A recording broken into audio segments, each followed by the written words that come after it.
Dan saya ingat pada suatu saat saya berdebat dengan suami saya. Bagus ini. Betul ini. Ya, sampai hampir bertengkar karena ayat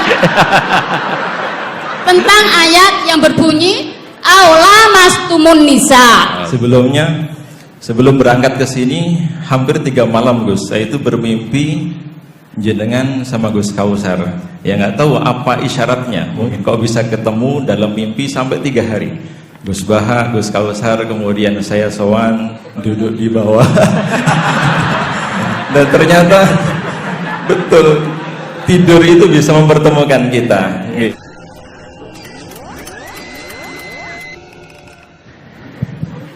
Monggo yang pertama, silakan. Assalamualaikum warahmatullahi wabarakatuh. Ya. Warahmatullahi wabarakatuh. Prof Quraisy dan juga Gus Baha yang kami sangat muliakan, Pak Rektor dan juga seluruh Sivitas Akademika UII serta seluruh jamaah sekalian.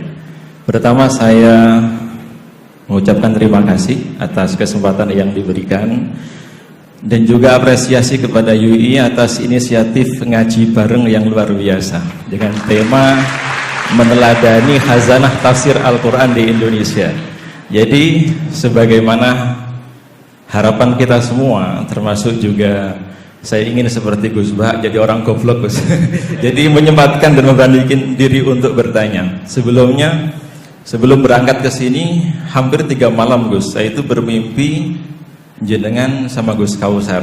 Ya nggak tahu apa isyaratnya. Mungkin kalau Prof Quraisy tadi itu dalam terminologi Abid Al-Jabiri seperti teori epistemologi burhani atau irfani, mungkin kok bisa ketemu dalam mimpi sampai 3 hari. Gus Baha, Gus Kausar, kemudian saya sowan duduk di bawah. Dan ternyata betul tidur itu bisa mempertemukan kita. Kemudian yang kedua, harapan kita mudah-mudahan tidak hanya hari ini dan tidak hanya kajian seperti yang Masya Allah luar biasa, tapi lahir atau ada keberanian dari semua yang hari ini untuk menjadi penerus-penerus Mbah Nawawi, termasuk Syekh Khatib Al-Minangkabawi, Syekh Abdul Rauf Al-Singkli dan seterusnya, atau Syekh Soleh Darat dari Semarang, termasuk Gus Baha. Kita mendorong Gus Baha, mendorong ke depan Gus untuk bisa menulis kitab tafsir. Karena selama ini kita hanya mendengar beliau dari YouTube, betul? Ya. Walaupun itu sudah memuaskan kita, tapi kita sangat berharap Gus Baha punya tulisan tafsir seperti yang diharapkan Prof Quraisy. Nah, satu pertanyaan sederhana sebetulnya. Mohon izin namanya, bisa menyebut nama? Ya. Nama saya Solihuddin. Dari Bantul, santrinya Gus Baha. Pertanyaan Prof, untuk Profesor Quraisy mawon. Gus Baha insya Allah sudah banyak yang akan bertanya, apalagi mbak-mbak, terkait dengan apa yang tadi beliau sampaikan, dorongan kuat untuk berani menjadi mufasir.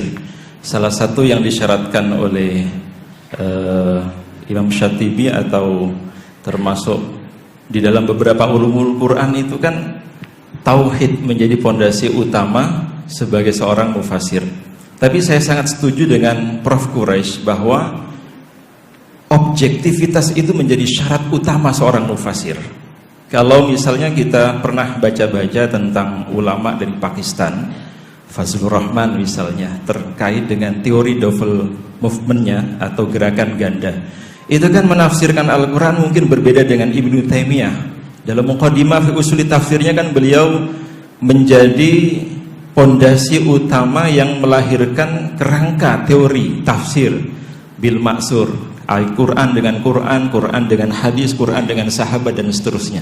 Kalau Fazlur Rahman yang ulama asal Pakistan itu memberikan tawaran double movement tadi, di mana gerakan ganda ini mungkin seperti yang diharapkan Prof Quraisy untuk lahirnya kita tidak hanya meneladani. Kalau meneladani kan cuma niru, tapi ya memberanikan diri untuk action atau menjadi seperti Gus Baha yang nanti ada karya tulisnya, tidak hanya sekedar suara di YouTube.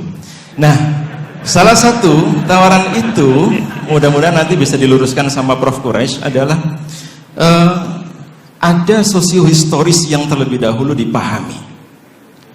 Dan ini kalau seandainya semua dalam tanda kutip memberanikan diri, kita tidak hanya mengadopsi tafsir-tafsir ulama klasik di zaman mungkin abad pertama atau abad pertengahan, tapi ada tafsir keindonesiaan, mungkin seperti itu. Karena selama ini masih bisa dihitung dengan jari mufasir-mufasir yang dengan percaya diri bahkan menjadi Syekhul Hijaz, Syekhul Haramain dan seterusnya. Salah satunya Mbah Nawawi itu, termasuk kata Prof. Quraisy, ini turunannya ini Gus Baha, insyaallah turunannya.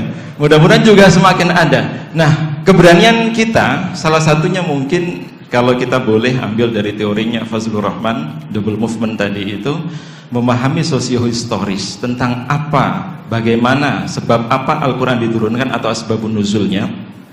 Kemudian yang kedua adalah tentang kontekstual, makna, kekinian. Karena di Indonesia ini banyak istilah-istilah yang disebutkan dalam Al-Quran atau istilah-istilah Al-Quran yang banyak disebutkan itu tidak ada, atau bukan tidak ada, belum ada namanya di Indonesia.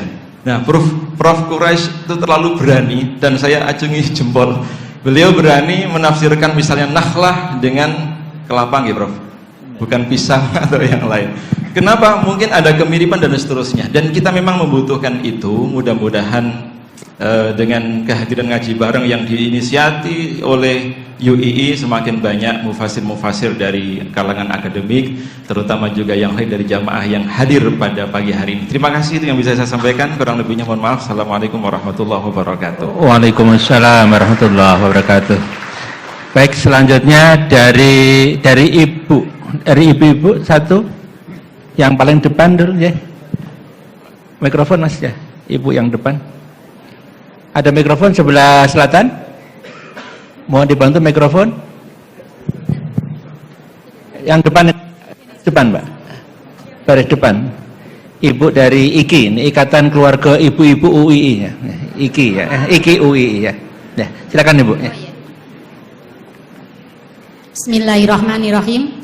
Assalamualaikum warahmatullahi wabarakatuh. Waalaikumsalam warahmatullahi wabarakatuh. Perkenalkan, kami dari anggota IKI UII, istri dari Bapak Muntoha, dosen Fakultas Hukum UII.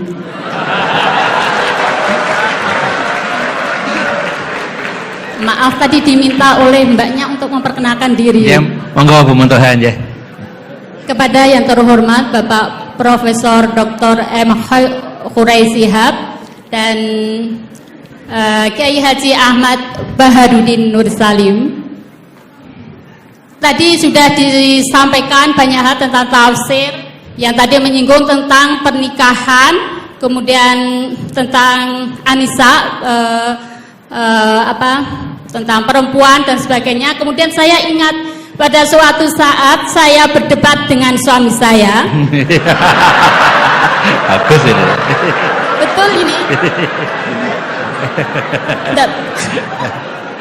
Saya pernah berdebat dengan suami saya mengenai ayat yang berbunyi, yaitu surat An-Nisa ayat 43 yang berbunyi, saya penggal ayatnya. A'udzubillahi minasyaitonirrajim. Bismillahirrahmanirrahim. Wa in kuntum marda ala safarin aw jaa ahadum minkum minal ghaiti aw lamastumun nisa falam tajidu ma'an fatayammamu sa'idan thayyiban famsahu biwujuhikum wa aydikum innallaha kana afuwan ghafura. Yang jadi pertanyaan adalah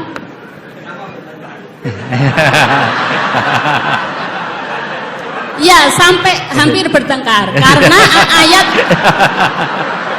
tentang ayat yang berbunyi aula mastumun nisa.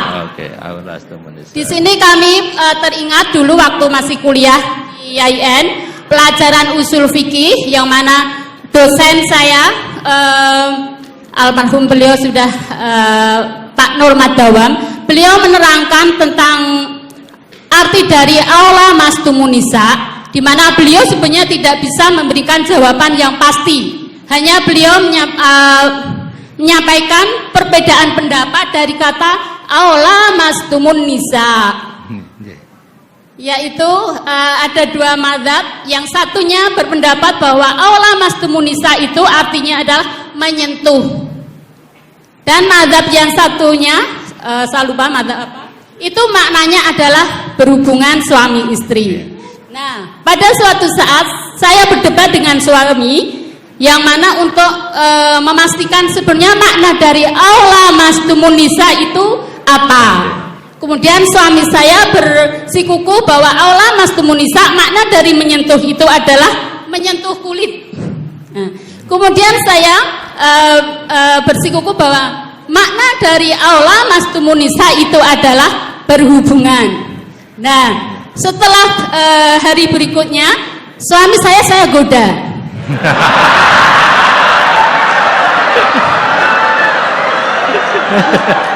Ini ya, kontekstual ya. Saya goda. Setiap habis wudhu, suami saya goda dengan saya sentuh kulitnya. Kemudian suami saya mengulangi untuk wudhu kembali. Kemudian berikutnya sudah wudhu, saya sentuh lagi. Batal kan? Pendapatnya batal karena aula mastumun nisa tadi pendapatnya adalah menyentuh kulit. Batal. Jadi beberapa kali saya goda suami saya, setelah wudhu saya sentuh kulitnya dan mengulangi wudhunya. Dan berikutnya karena saya masih waktu itu berpegang bahwa menyentuh itu adalah berhubungan suami istri. Nah, yang jadi pertanyaan Prof. Quraisy yang kami hormati adalah makna tafsir daripada ayat aula mastumun nisa yang sebenarnya itu yang mana? Apakah sekedar menyentuh atau berhubungan suami istri? Demikian pertanyaan. Terima kasih. Assalamualaikum warahmatullahi wabarakatuh. Waalaikumsalam warahmatullahi wabarakatuh. Sebelum menjawab, monggo Pak Ketua Umum Yayasan Senior Prof. Suarsono bergabung, ya. Bukan baru hadir, ya. Ya. Baik. Sambil menunggu beliau, ya makanya.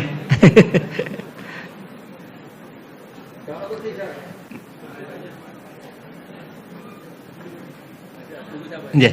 Ya. Ya, ini biar nunggu masuk dulu ya. Ya. Baik, Ibu Bapak, tampaknya dua penanya dulu. Yang pertama dari Pak Solahuddin terkait dengan lebih berani dan kontekstual, kira-kira gitu dalam menafsirkan. Kemudian yang kedua, monggo ini Pak Suwarsana Muhammad, Ketua Umum Pengurus Senior Pak Quraisy, ya. Ya. Ya, ya. Kemudian yang kedua, pertanyaan dari Bu Muntoha terkait dengan tafsir aula mastumun nisa. Ya, yang mungkin yang pertama, yang kedua Gus dulu ya, monggo Gus. Yang kedua loh ya. Yang kedua.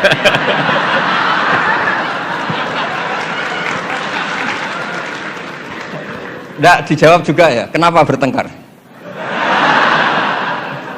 Terus pertanyaan kedua, kenapa hanya nyentuh saja tidak diteruskan?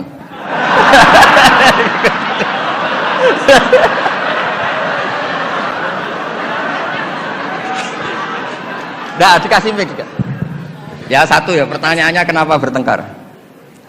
Jadi bertengkar dalam arti bercanda ya, tidak bertengkar yang serius dengan nafsu amarah tidak. Tapi ini bertengkar dalam arti memperdebatkan tentang ayat yang berbunyi aula mastumun nisa tadi, aula mastumun nisa. Setelah nyoba menyentuh kok kenapa suami nggak tertarik meneruskan? Itu pasti Pak. Itu pasti. Sebab kan ditinggal wudhu lagi tadi. Sebab waktu sholat, waktu untuk mengerjakan sholat, dan saya sengaja menggoda suami karena berpendapat bahwa menyentuh itu adalah menyentuh kulit. Hanya menyentuh kulit adalah batal wudhu. Nah, makanya beberapa kali saya goda. Kalau nanti pertanyaan Gus Baha dilanjutkan,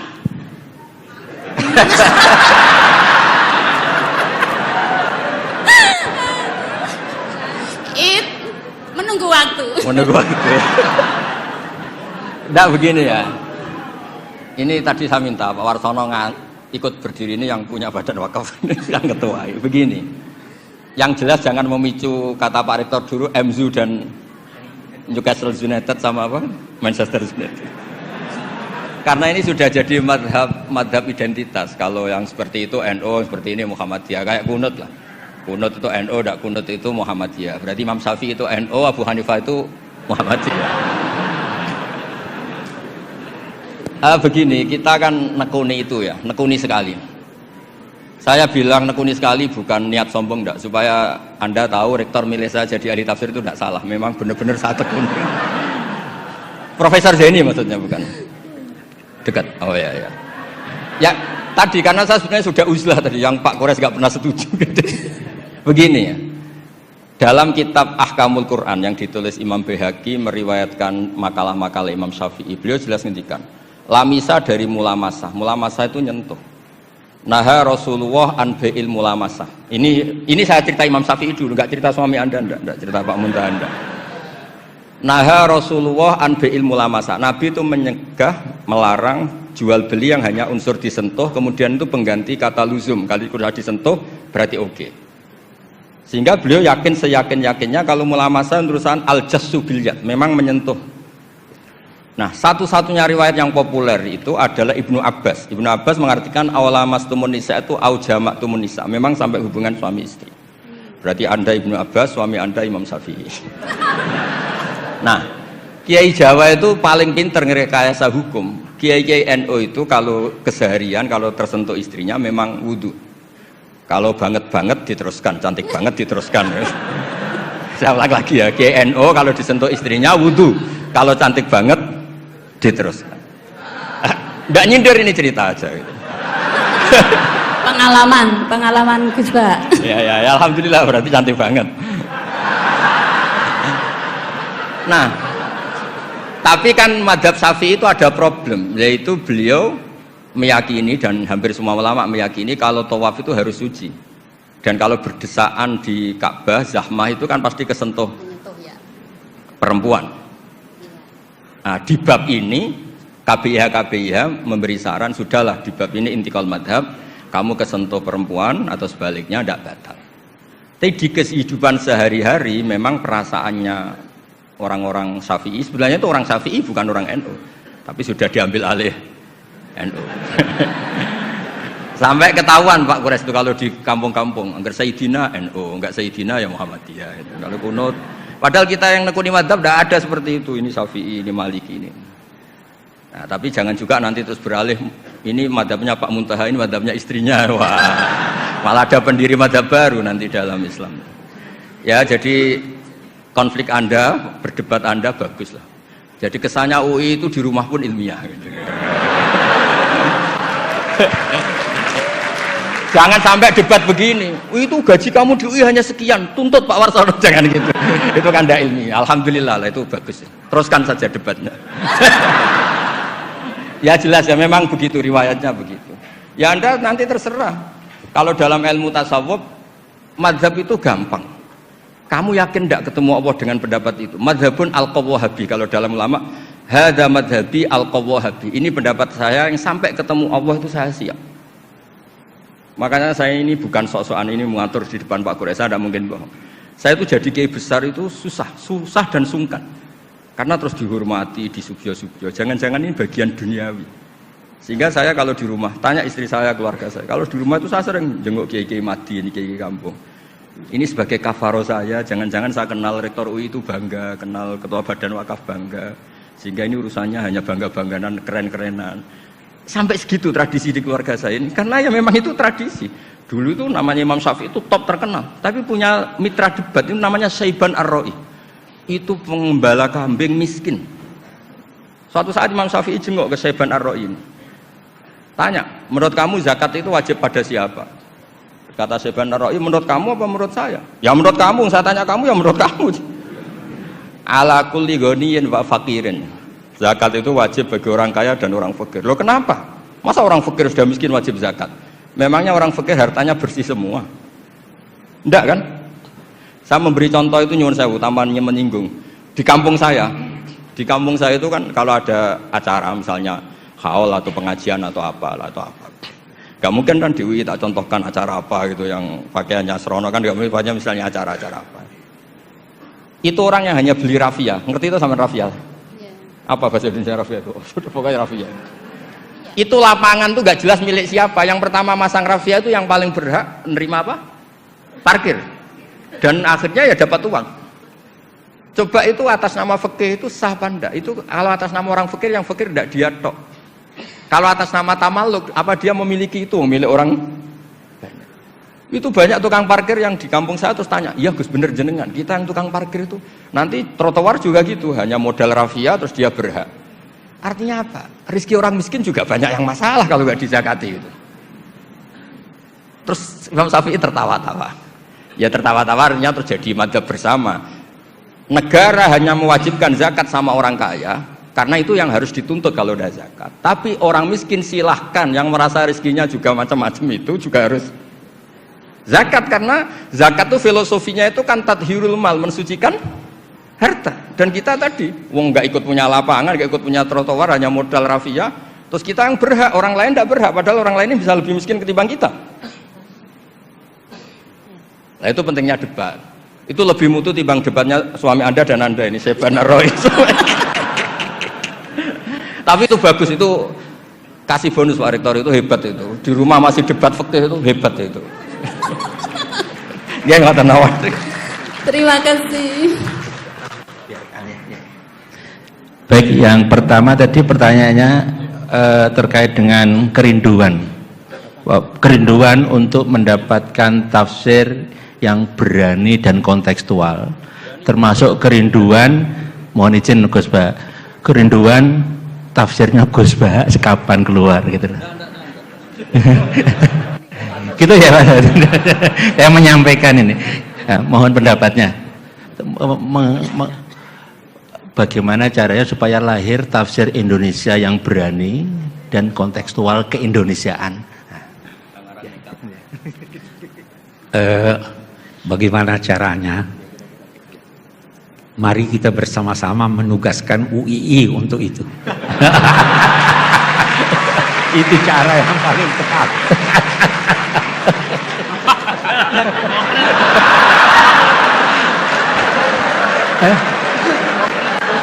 Singkat padat ini. Alhamdulillah ada Gus Bah di sini. Monggo Gus Bah. UI dan Baitul Quran Jakarta, ya, insya Allah. Ya, ini pesan beliau yang kita ini saksinya semua, kita bareng-bareng ya, insya Allah. Pada saatnya mudah-mudahan bisa, ya. Dan kita masih punya Gus Bah ini, alhamdulillah ya. Baik, Ibu Bapak, kita buka lagi pertanyaan, satu dari putra, satu dari putri. Yang putra yang saya ya, sana satu, sayap sana satu yang berdiri pakai batik, yang putri yang pakai jilbab hitam paling pinggir ya, pakai kacamata, baju pink. Kita mulai dari yang kiri, silakan sebutkan nama singkat padat ya. Baik, a'udzubillahi minasyaitonirrajim. Assalamualaikum warahmatullahi wabarakatuh. Waalaikumsalam. Baiklah, perkenalkan, nama saya Muhammad Zaki. Saya berasal dari UIN Sunan Kalijaga.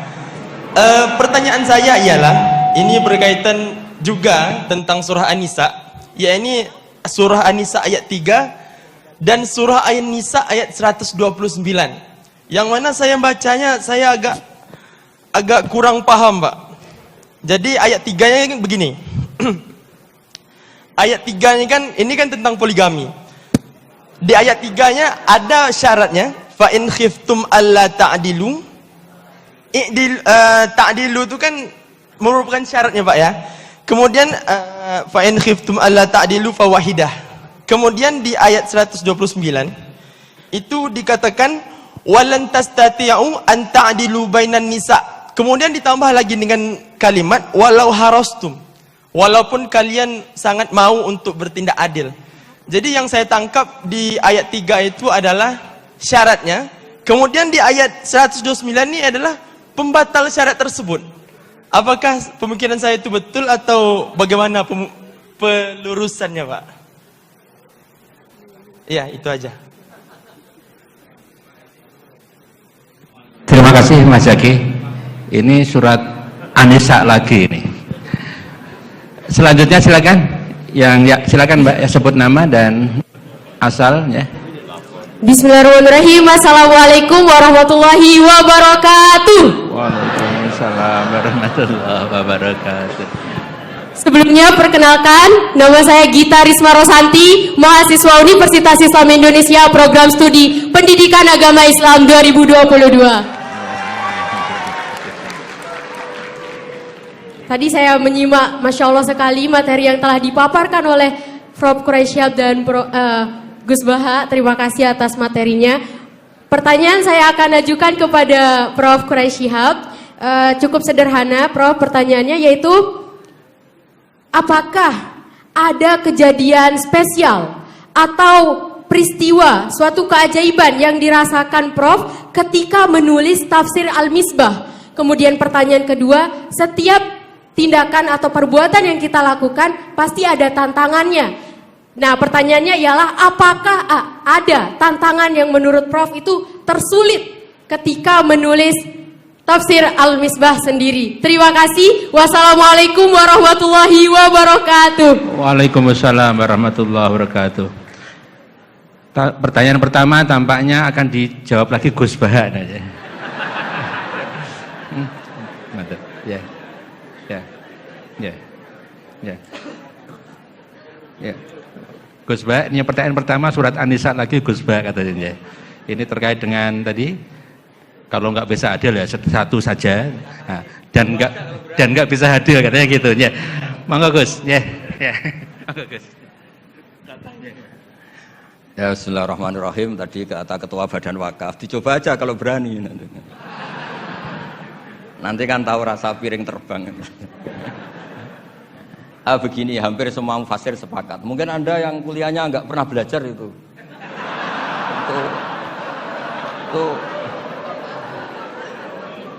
di semua tafsir ada itu. Jadi kalau mailul qalbi atau fi'lul qalbi itu tidak bisa dikendalikan. Kamu nggak mungkin kan lebih mencintai yang 70 ketimbang yang 17 kan.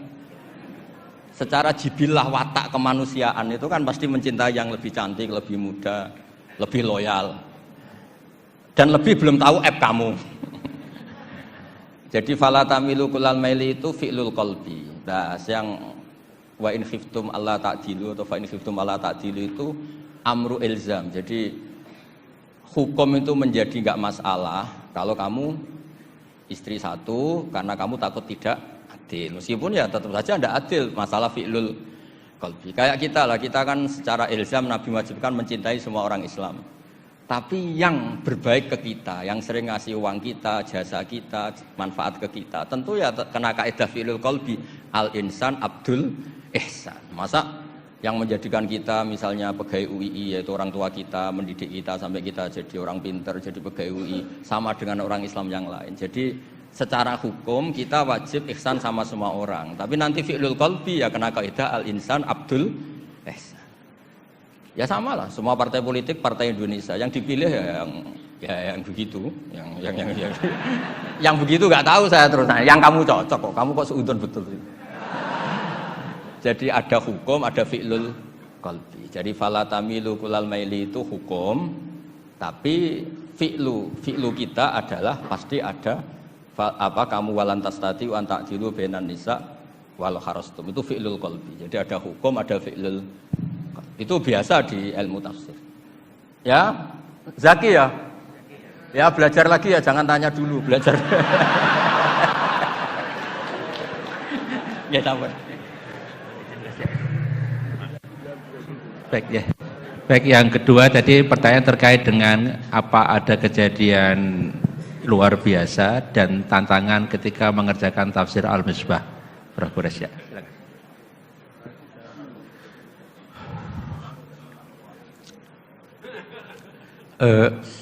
Saya yakin bahwa semua yang tulus ingin mempelajari Al-Quran pasti dipermudah oleh Tuhan, pasti. Itu kalau kita baca firman-Nya, apa itu? Bukan walaqad yassarnal Qur'ana lidzikri fahal min muddakir.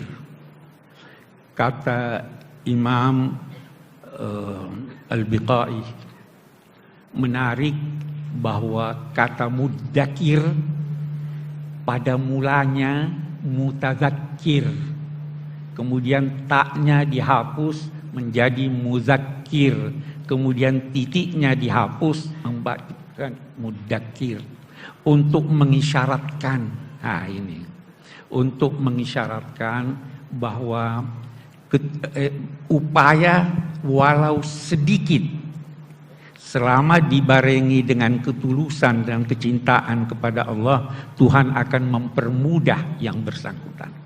Ya. Jadi yang penting itu Anda mau, tidak harus bersungguh-sungguh sehingga habis semua tenaga untuk itu. Tuhan permudah. Dalam konteks mempermudah ini, itu banyak sekali cara. Sebahagian di antaranya tidak dapat dijelaskan depan umum. Itu pesan ulama-ulama, ya kan?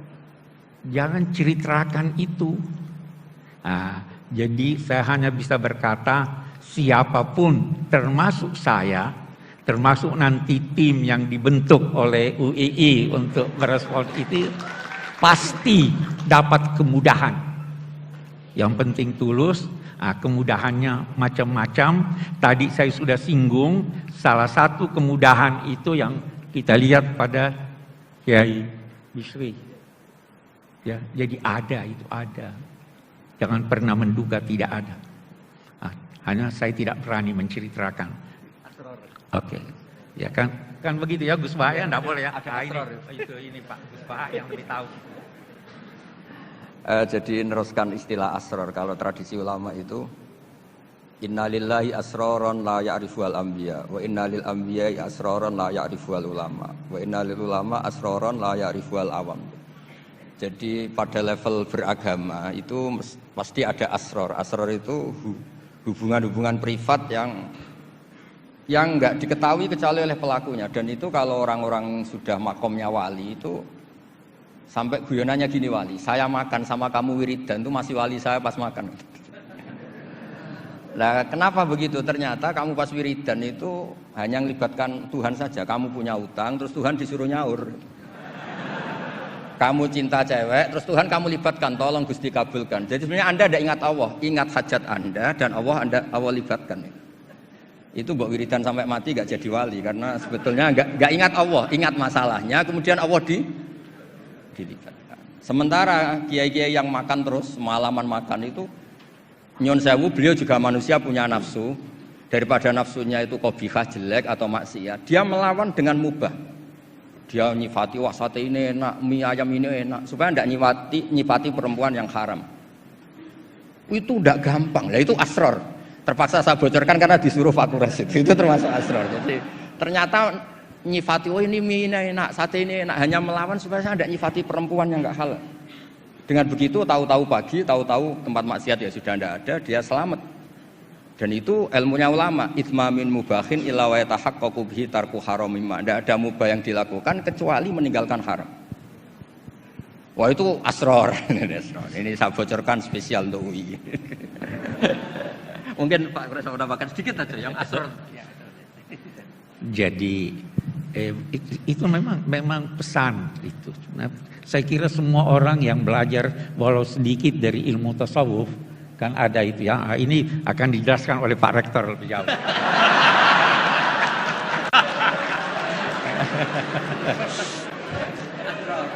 Susah jadi moderatornya ini.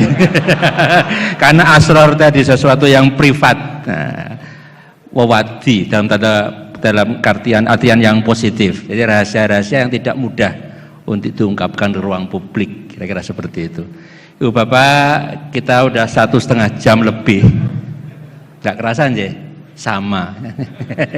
Karena kita menikmati kajian, mendapatkan banyak masukan dan perspektif baru, pengayaan diri, inspirasi, dan tradisi pondok tidak ada yang nama moderator itu membuat kesimpulan. Nah, sehingga ini juga tidak ada kesimpulan. Silakan disimpulkan masing-masing dengan rasa bahagia, dan kita pungkasi sesi ini dengan membaca hamdalah. Alhamdulillahirabbil alamin.